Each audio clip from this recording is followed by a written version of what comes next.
Assalamualaikum warahmatullahi wabarakatuh. Perkenalkan, saya Novia Ibnu Wansari dengan NIM 17442010111 akan mempresentasikan laporan hasil penelitian saya dengan judul Pengaruh Pertumbuhan Ekonomi dan Upah terhadap Tingkat Kemiskinan dalam kurun waktu 6 tahun terakhir di Kabupaten Blitar dengan menggunakan analisis regresi linear berganda. Pendahuluan. Latar belakang. Kemiskinan merupakan salah satu persoalan mendasar yang menjadi pusat perhatian pemerintah di negara manapun. Kemiskinan merupakan gambaran kehidupan di banyak negara berkembang yang mencakup lebih dari 1 miliar penduduk dunia. Kemiskinan merupakan permasalahan yang diakibatkan oleh kondisi nasional suatu negara dan situasi global. Kondisi kemiskinan di Indonesia semakin parah akibat krisis ekonomi yang menerjang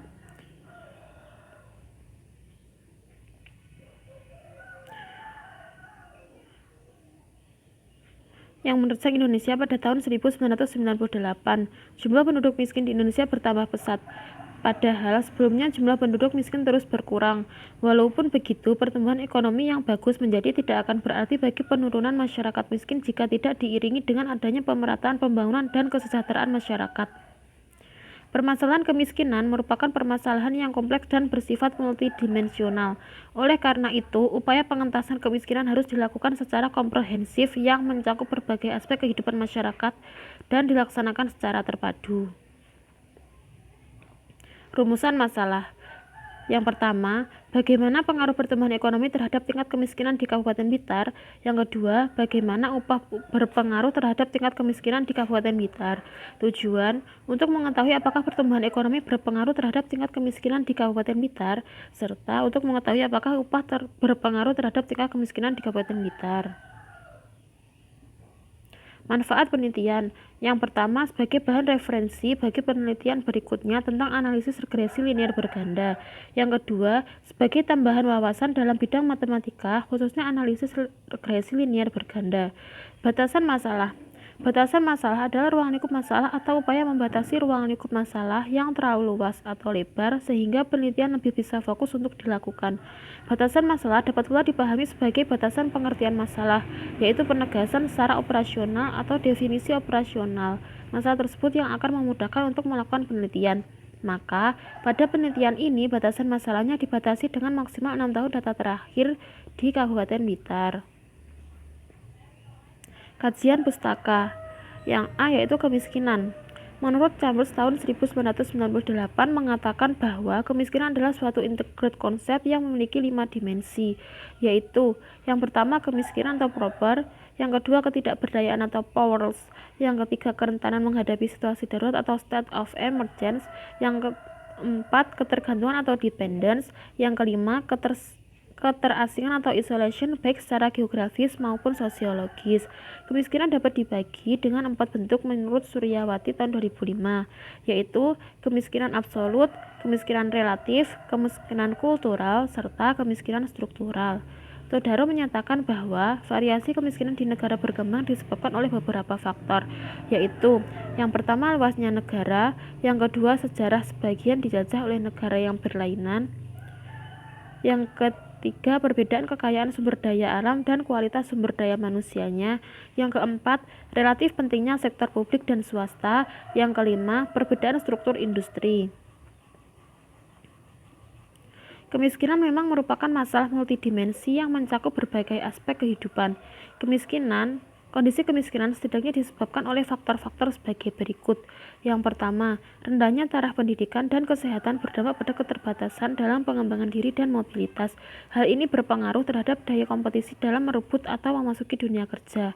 Yang kedua, rendahnya derajat kesehatan dan gizi berdampak pada rendahnya daya tahan fisik dan daya pikir dan selanjutnya akan mengurangi inisiatif. Yang ketiga, terbatasnya lapangan pekerjaan semakin memperburuk kemiskinan. Dengan bekerja, setidaknya membuka kesempatan untuk mengubah nasibnya. Yang keempat, kondisi terisolasi atau terpencil mengakibatkan pelayanan publik seperti pendidikan, kesehatan, dan lain-lain tidak dapat menjangkaunya. Kelima, yaitu ketidakstabilan politik berdampak pada ketidakberhasilan kebijakan propur. Upah merupakan uang dan sebagainya yang dibayarkan sebagai pembalas jasa atau sebagai pembayar tenaga yang sudah dikeluarkan untuk mengerjakan sesuatu, gaji, imbalan, hasil akibat, serta resiko. Pada sisi pengusaha, jika upah mengalami peningkatan dan biaya yang dikeluarkan cukup tinggi, maka akan mengurangi efisiensi pengeluaran, sehingga pengusaha akan mengambil kebijakan pengangguran tenaga kerja guna mengurangi biaya produksi. Hal ini akan berakibat terhadap peningkatan pengangguran. Yang C yaitu pertumbuhan ekonomi. Pertumbuhan ekonomi adalah salah satu proses kenaikan output per kapita dalam jangka panjang, di mana penekannya ada pada aspek berikut, yaitu proses di mana pertumbuhan ekonomi merupakan suatu gambaran dari suatu perekonomian yang melihat bagaimana suatu perekonomian berkembang atau berubah dari waktu ke waktu. Pertumbuhan ekonomi dapat dilihat dari pertumbuhan angka PDRB atau Produk Domestik Regional Bruto. Saat ini umumnya PDRB baru dihitung berdasarkan dua pendekatan, yaitu dari sisi sektoral atau lapangan usaha dan dari sisi penggunaan. Selanjutnya, PDRB juga dihitung berdasarkan harga berlaku dan harga konstan.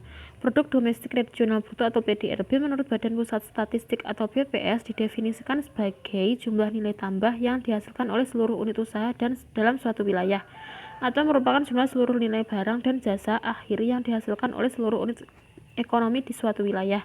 Produk Domestik Regional Bruto atau dasar harga berlaku menurut BPS adalah jumlah nilai tambah bruto yang timbul dari seluruh sektor perekonomian di suatu wilayah. Yang dimaksud nilai tambah yaitu merupakan nilai yang ditambahkan kepada barang dan jasa yang dipakai oleh unit produksi dalam proses produksi sebagai input antara. Nilai yang ditambahkan ini sama dengan balas jasa atau ikut sertanya faktor produksi dalam proses produksi. Yang D yaitu analisis regresi linear berganda. Analisis regresi linear berganda adalah suatu metode untuk meramalkan nilai pengaruh dua variabel independen atau lebih terhadap satu variabel dependen. Lebih mudahnya yaitu untuk membuktikan ada tidaknya hubungan antara dua variabel atau lebih dari dua variabel independen x1, x2, x3 hingga xi terhadap satu variabel terikat y. Persamaan regresi linear berganda secara matematik diekspresikan oleh y sama dengan a plus b1 x1 plus b2 x2 plus hingga bn xn, yang mana y merupakan variabel dependen, a konstanta, b1 koefisien regresi x1, b2 koefisien regresi x2, dan bn koefisien regresi xn.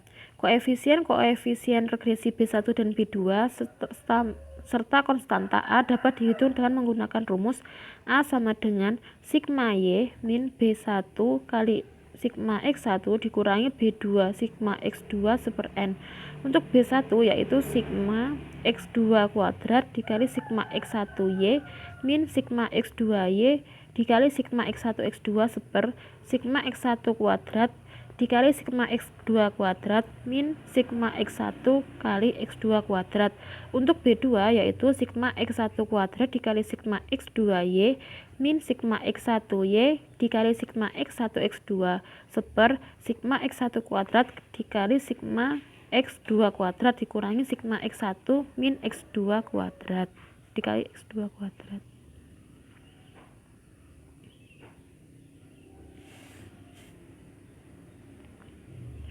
Yang selanjutnya yaitu metode penelitian, jenis penelitian dan sumber data. Jenis dan sumber data yang digunakan dalam penelitian ini adalah data sekunder. Data sekunder adalah data yang diperoleh atau dikumpulkan oleh orang yang melakukan penelitian dari sumber-sumber yang telah ada. Data ini diperoleh dari perpustakaan atau dari laporan-laporan penelitian terdahulu. Data sekunder dalam penelitian ini diperoleh dari BPS Kabupaten Blitar. Populasi dan sampel. Populasi dalam penelitian ini adalah seluruh penduduk di Kabupaten Blitar pada tahun 2020. Sedangkan sampel dari penelitian ini adalah seluruh penduduk di Kabupaten Blitar dalam kemiskinan pada tahun 2019. Teknik pengumpulan data. Teknik yang digunakan pada penelitian ini adalah studi pustaka sebagai metode pengumpulan data untuk mendukung suatu teori sehingga tidak diperlukan teknik sampling serta kuesioner. Sebagai pendukung data juga diperoleh dari buku-buku, jurnal, serta brosur internet. Metode analisis data yang digunakan untuk menganalisis data hasil penelitian di BPS Kabupaten Blitar adalah menggunakan analisis regresi linear berganda dengan alat bantu software SPSS. Pembahasan. Data ini diunduh langsung di website BPS Kabupaten Blitar yaitu di www.blitarcup.bps.go.id dengan katalog yang berjudul Kabupaten Blitar dalam angka 2020. Dalam tabel berikut, tahun yang digunakan adalah mulai tahun 2014 hingga tahun 2019. Lalu laju PDRB menggunakan miliar rupiah, upah, serta kemiskinan dalam jumlah ribu. Persamaan analisis regresi berganda dengan SPSS. Berikut adalah tabelnya. Untuk persamaan regresinya yaitu Y sama dengan 13.796 ditambah min, untuk B1-nya min 0,091 X1 ditambah untuk B2-nya 0,133 X2. Dari persamaan tersebut dapat disimpulkan bahwa rata-rata tingkat kemiskinan tanpa dipengaruhi variabel lain adalah sebesar 13.796. Sedangkan jika dipengaruhi oleh PDRB dengan harga berlaku, jika jumlahnya bertambah 1 maka jumlah kemiskinan akan turun sebesar 0,091. Begitu juga jika dipengaruhi oleh jumlah penduduk. Jika jumlahnya bertambah 1 maka jumlah kemiskinan akan turun sebesar 0,133. Perumusan hipotesis dengan SPSS. Koefisien determinasi yaitu R kuadrat sama dengan 0,732. Koefisien non determinasi K kuadrat sama dengan 1 min R kuadrat sama dengan 1 min 0,732 menghasilkan 0,268. Untuk standard error of estimate atau SE yaitu 0,295195. Koefisien korelasi berganda R yaitu 0,856.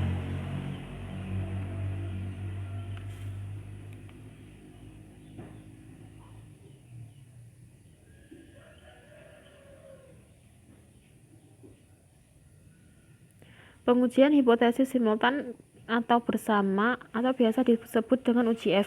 Berdasarkan output SPSS di bawah dapat disimpulkan bahwa nilai signifikan untuk pengaruh X1 dan X2 secara simultan terhadap Y adalah sebesar 0,139 kurang dari 0,05 dan nilai F hitung 4.101 lebih dari F tabel 9,38 sehingga H3 diterima, yang berarti terdapat pengaruh variabel laju pertumbuhan PDRB secara simultan dan jumlah penduduk terhadap kemiskinan. Pengujian hipotesis H1. Nilai signifikan untuk pengaruh X1 terhadap Y adalah 0,705 lebih dari 0,05 dan nilai T hitung yaitu min 0,417 kurang dari T tabel 3,27896. Berarti H1 diterima atau terdapat pengaruh variabel jumlah PDRB terhadap kemiskinan. Pengujian hipotesis H2. Nilai signifikan untuk pengaruh X2 terhadap Y adalah 0,972 lebih dari 0,05 dan nilai T hitung 0,38 kurang dari T tabel. Berarti H2 diterima atau terdapat pengaruh variabel jumlah terhadap jumlah penduduk terhadap kemiskinan.